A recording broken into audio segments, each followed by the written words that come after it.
una producción original de Invierne Corp y Ojo con eso TV.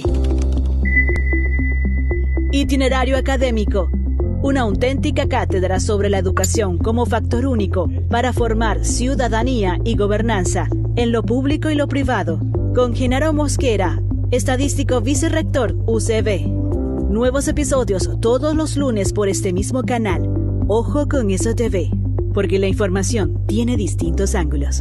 Bienvenidos. Amigos de Radio Victoria, Ojo con eso, televisión, en esta nuestra alianza hemisférica con Penamérica, con la Escuela de Gobernanza Benjamin Franklin, con Reporte Confidencial y con el portal Sin Filtro de Maybor Petit, en una producción de Invirne Corp, vamos a conversar como todas las semanas con el profesor Genaro Mosquera en su itinerario académico. Y hablando de itinerario académico, yo a veces me pregunto, la academia históricamente se distinguió por lo que todos sabemos, por su eh, valor eh, esencial en la formación del hombre bueno, del hombre constructivo, del profesional, que al fin y al cabo es en quien fundamentamos los logros que alguna vez se alcanzaron. Porque de verdad que en Venezuela se hicieron proyectos de envergadura en manos de hombres, todos provenientes de la academia. El proyecto de Guayana, el proyecto de la industria petrolera, todos de alguna manera pues fueron concebidos y desarrollados por hombres que la academia formó.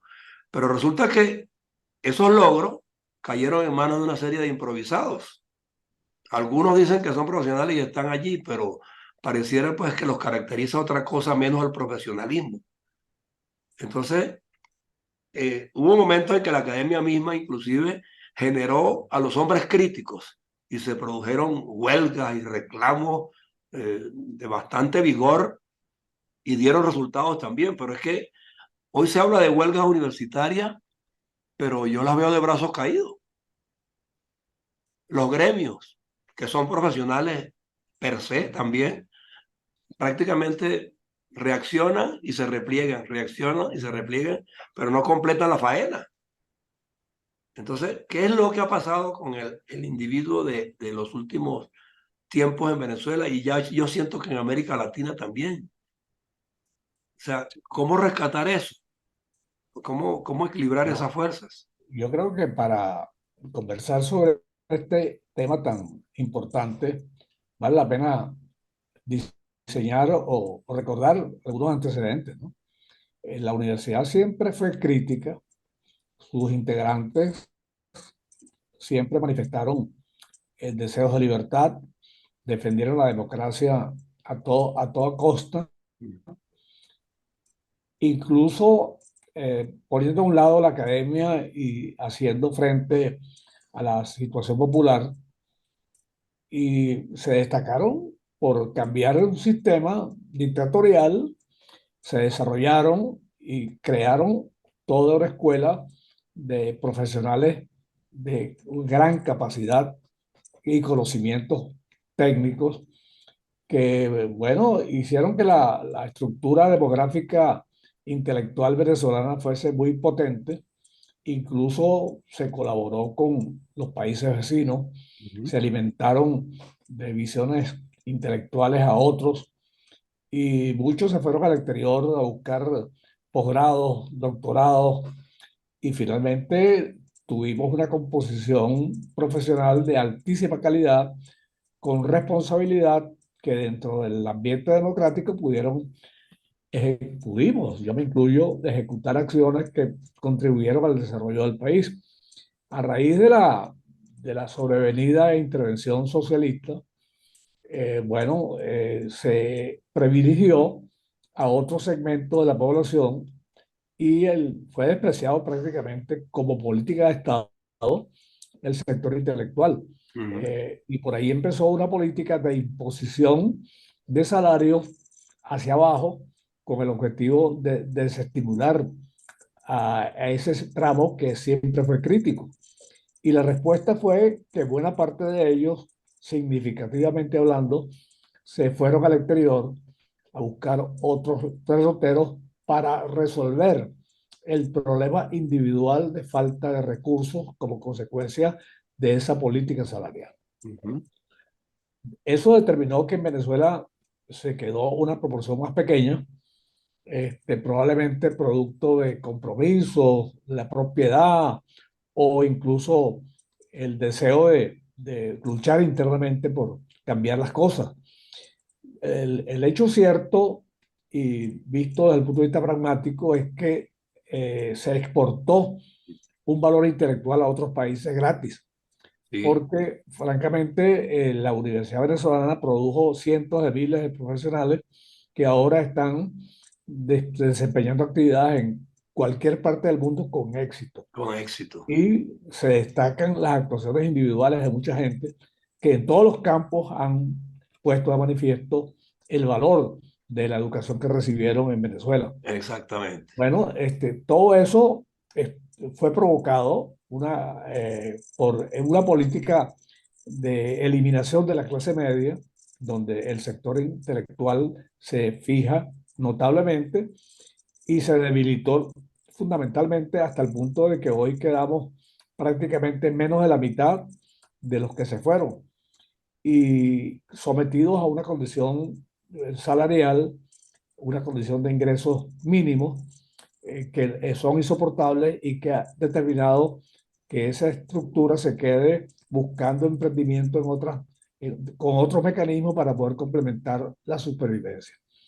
Entonces, ok, la universidad entra en crisis, ya hemos hablado muchas veces Sí, de sus bastante. condiciones, pero el sector humano, el recurso humano, que pasa a manos de una nómina del Estado para transformarlos en trabajadores universitarios, entonces ahora estamos disminuidos, tenemos menos ingresos que cualquier artesano o con cualquier emprendedor que hace oficios de toda naturaleza para conseguir la supervivencia y eso desestimula no solamente a profesores universitarios, ha desestimulado a la educación secundaria y básica porque también están en lo mismo.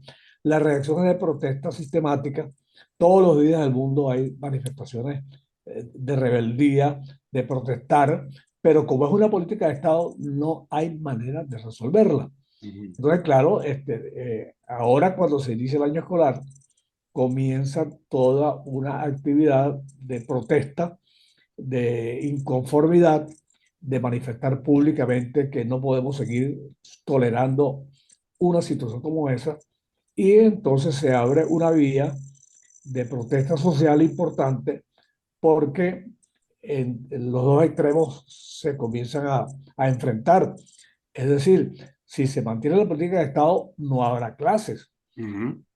o habrá clases limitadas con una calidad totalmente deficiente.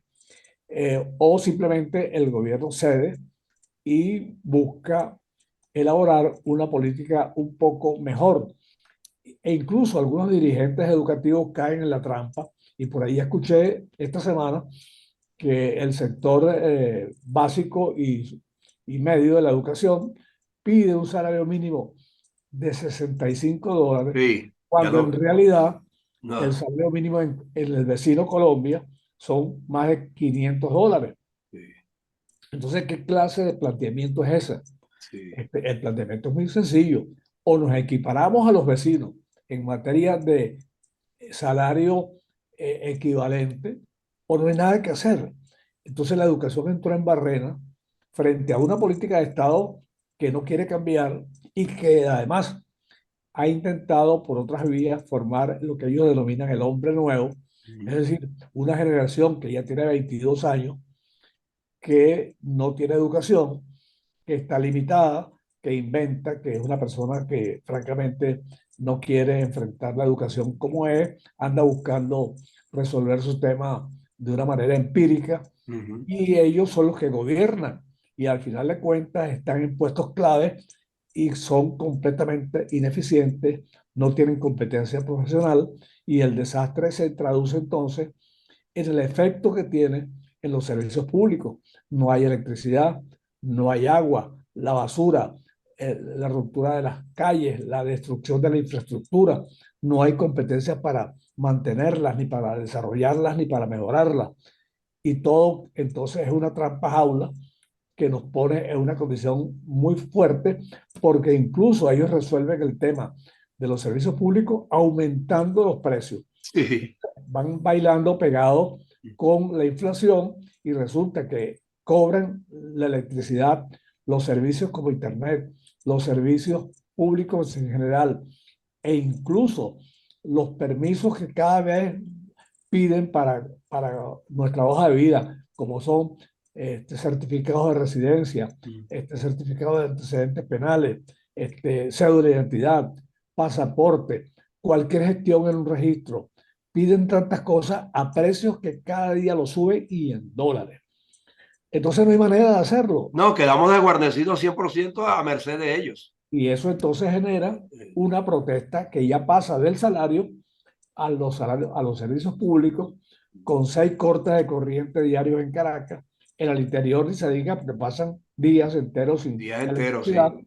El agua hay que almacenarla en envases provisionales en cada apartamento. Y ya sabemos los riesgos de salud que vienen allí. Los que no tienen el privilegio de tener tanques están liquidados porque entonces tienen que ir con las ollitas de siempre a bañarse, con una salud deteriorada, con servicios de salud que no sirven. Es decir, un cuadro dantesco que francamente en el exterior no se percibe como prioridad, sino un cambio de gobierno, sino un cambio de estrategia, mirando siempre resolver el problema por la vía electoral, cuando realmente el tema es otro. El tema es que esta población está sujeta a una limitación formidable de los servicios públicos y a un salario de hambre. Ese es el verdadero objeto de la protesta. Ese es el verdadero sentido del cambio. No hacer elecciones. Por Dios, las elecciones no van a conducir a nada porque los sistemas siguen atrapados porque es una política de Estado. Y eso no lo quieren entender. Entonces uno observa con mucha claridad los planteamientos en Twitter, en las redes sociales que están hablando permanentemente de la problemática de los derechos humanos, pero hay que estar sentado aquí en Venezuela sufriendo todos los días la manera de buscar un dólar para pagar un servicio y donde todo el mundo quiere cobrar en dólares y cualquier accidente, por ejemplo, que se produzca, porque uno cae en un hueco y se le rompe un caucho equivale a $100. Sí, señor. Y además, cualquier reparación vale $700, $500. Una caja de transmisión de un automóvil vale $1,200. ¿De quién lo paga? ¿De dónde se sacan esos reales? Muy bien, entonces la gente dice, no, es que los familiares te ayudan. Bueno, sí, pero ¿por cuánto ayudan? $50, Pero es $100. que no, Ellos eso no. también tienen restricciones porque afuera están cobrando, a También. pesar de su capacidad, mucho menos que lo que realmente amerita un profesional nacional. Sí. Bueno, pero ellos también tienen sus problemas. La vivienda es alta, de más de $1,000 en adelante. Los servicios de vehículos, de transporte, de educación son caros y no les quedan excedentes financieros para estar mandándole a la familia. Entonces, No, bueno, muy bien, le mandan $100, $50, pero con eso tampoco vivimos. no, por eso. Entonces, esa es una realidad. Sí. He hecho un diagnóstico socioeconómico muy grave y yo creo que la solución para nosotros es, no nos queda más que protestar, potenciar ese requerimiento con todas las consecuencias, porque cuando uno protesta, lo más seguro es que te detengan. Entonces, hay miles de personas detenidas, muchos otros miles con procesos en tribunales abiertos. Es una persecución inconmensurable. Esa es una realidad. Y yo creo que la academia, lógicamente, tiene una función determinada para ir formando gente, pero que tampoco los dejan. ¿Sabes cómo los dejan si no hay manera de asistir a la universidad? Porque no tenemos carro, porque un transporte de ida cuesta 10 bolívares, que son aproximadamente $1. $1, sí. Entonces, son $4 $1. diarios Ya el dólar está en 34, ¿no? y son $80 nada más en transporte mensual y nos pagan 30. Entonces, bueno, ¿qué clase de economía doméstica es esa? Sí. No, es complicado. Fíjense que cuando se hicieron las elecciones en la Universidad Central de Venezuela, nosotros asumimos que iba a ser un ejemplo, ¿no? Para que el país reaccionara en función de que es la vía adecuada. Ok, yo no niego que la democracia se pelea con demócratas, entre demócratas. Pero es que nosotros no estamos frente a un sistema democrático. La evidencia es clara. Ahí está lo que acaba de resolver ahorita la Corte Penal Internacional, reiterando pues que el régimen que tenemos es un régimen que respeta los derechos humanos a diestra y siniestra. Entonces, frente a un panorama de eso, el que va a protestar y el que tiene necesidad de hacerlo, o sea, lo piensa dos veces. Entonces, no hay unicidad en el criterio de que el rescate de la calle es fundamental para que las elecciones que se están aspirando se den como lo quiere la ciudadanía, sino Exactamente. se está dando y se está diseñando como lo quiere un grupo o unos grupos, pero no el colectivo. Sí. Entonces, Yo creo que esa esa ciudad, reflexión nos lleva otra vez al sí, tema electoral. ese es el La problema. universidad acaba de elegir sus autoridades con muy buena disposición Sí, de lograr un cambio para intentar subir en la calidad de la universidad, cambiarla, porque incluso su oferta académica no se corresponde en buena medida con los requerimientos laborales. de hoy día, sí. Entonces, eso implica un cambio de conducta en la oferta. Sin embargo, eso requiere dinero. Y entonces, Exacto. claro, las autoridades dicen, bueno, yo converso con el diablo, yo converso con los capos para que me den una participación presupuestaria adecuada, pero es que no lo hacen porque No, ellos no. han estado. Sí. Entonces comienza la desesperanza otra vez a cundir. Ujú. A pesar de que fueron electas democráticamente, las otras universidades están en el mismo camino, pero resulta que son efectos, yo diría más bien demagógicos del gobierno que estimula hacer elecciones para decir, nosotros hacemos elecciones y la gente que maneja las actividades fueron electas. Y lo que intentan en el fondo, subjetivamente, es validarse, Validarse. mostrar que son democráticos. Exacto. Es una gran farsa, es una Sí, gran farsa. sí. Entonces montan el tema de las primarias, no las intervienen directamente, sino que las estimulan. Pero si tú tienes mucha fuerza, te apartan del camino, inhabilitándote, aplicando la palanca de la judicialización de la Mm. justicia, te sacan del juego y los que están muy cerca del gobierno, que son esquiroles, se acercan rápidamente a ellos para tratar de sacar ventaja en los puestos públicos de la próxima temporada electoral y no cambian ni un No gramo cambian el nada. proceso Sí. electoral. Entonces, Exacto. bueno, yo creo que la lucha está centrada en dos elementos fundamentales. En primer lugar, lograr cambiar completamente el sistema electoral. Con eso sistema no vamos a ninguna parte. No vamos a ningún lado, sí. Y en segundo lugar, atrapados en la vorágine del hambre, de la pobreza, de la eliminación de una clase media profesional que ya no puede trabajar, que ya no puede dar clases, entonces la protesta pública es absolutamente indispensable para lograr una gran presión que permita el cambio. Porque Sí, si no, no estamos haciendo nada. Y es lo que nos claro. es un último recurso, Sí, es un sí. grito a la esperanza. Sí, señor. No, y el repliegue uno siente que viene por el lado de las primarias también en forma inducido. Ese repliegue lo estoy viendo yo hace ya como 2 semanas con la renuncia de presidentes de las comisiones regionales. Ya van tres. Primero fue Falcón, después Yagacuy, ahora Cogede. Es Entonces se un van montaje, es un ¿Ah? montaje. Es un montaje, es un Utilizan montaje. cualquier cuestión particular Sí, para deteriorar el sistema. Entonces, exacto. decir, bueno, ustedes están violando la ley porque están usando la data que es oficial, la están usando con fines privados. Sí. Están ustedes usando a gente que está inhabilitada.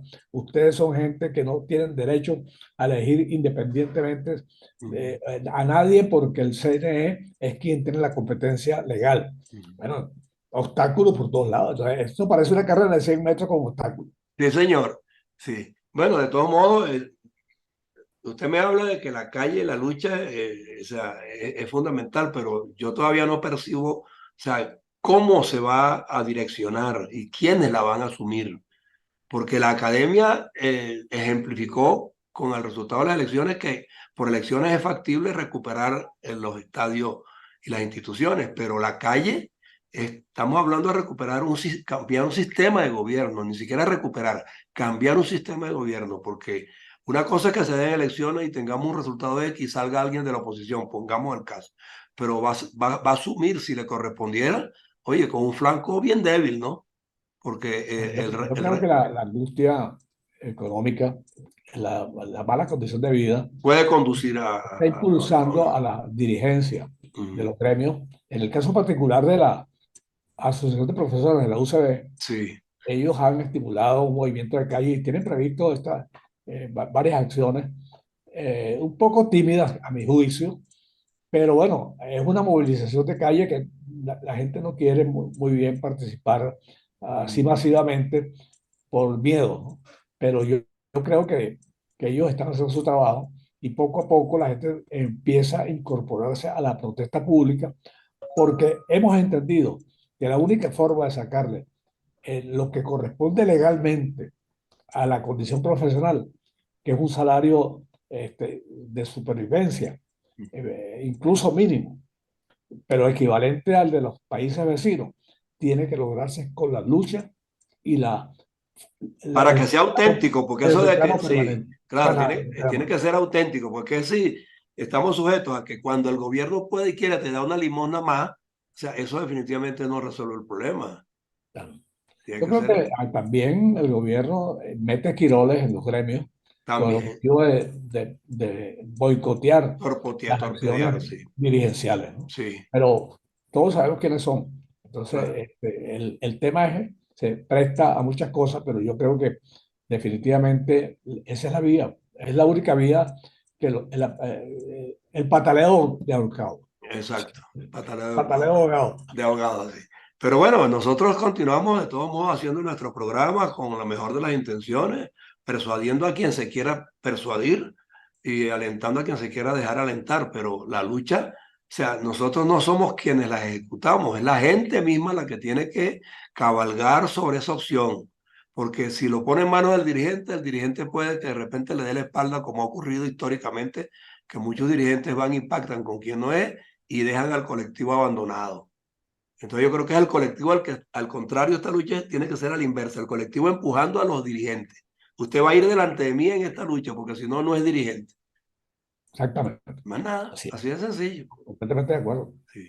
Bueno, de todos modos, Bueno, pues nos muy volvemos bien, a ver la semana que viene seguimos en la lucha, no queda más y remedio. seguimos en la lucha y nos vemos la próxima semana en Itinerario Muy bien, hasta Académico luego. Muy amable. a través de Radio Victoria con esa televisión. Gracias, profesor Genaro Mosquera. Hasta luego. Una producción original de Invierne Corp y Ojo con eso TV, porque la información tiene distintos ángulos. ¿Qué prefieres? ¿Audiovisuales o lectura de artículos? En Ojo con eso puedes escoger cómo mantenerte informado. Somos la multimedia ideal para generar discusión, análisis y reflexión sobre el mundo en el que vivimos, a través del tratamiento de temas noticiosos, cotidianos, curiosos o anecdóticos, de una manera ágil y entretenida, aportando datos, entrevistas y los más variados ángulos de la información de forma creativa y asertiva. Te invitamos a que nos eches un ojo y aprecies nuestro contenido digital, actualizado, podcast, videos, artículos y mucho más. Encuentra nuestro enlace directo a la web desde nuestro Instagram, @OjoConEsoTV. Ojo con eso, porque la información tiene distintos ángulos.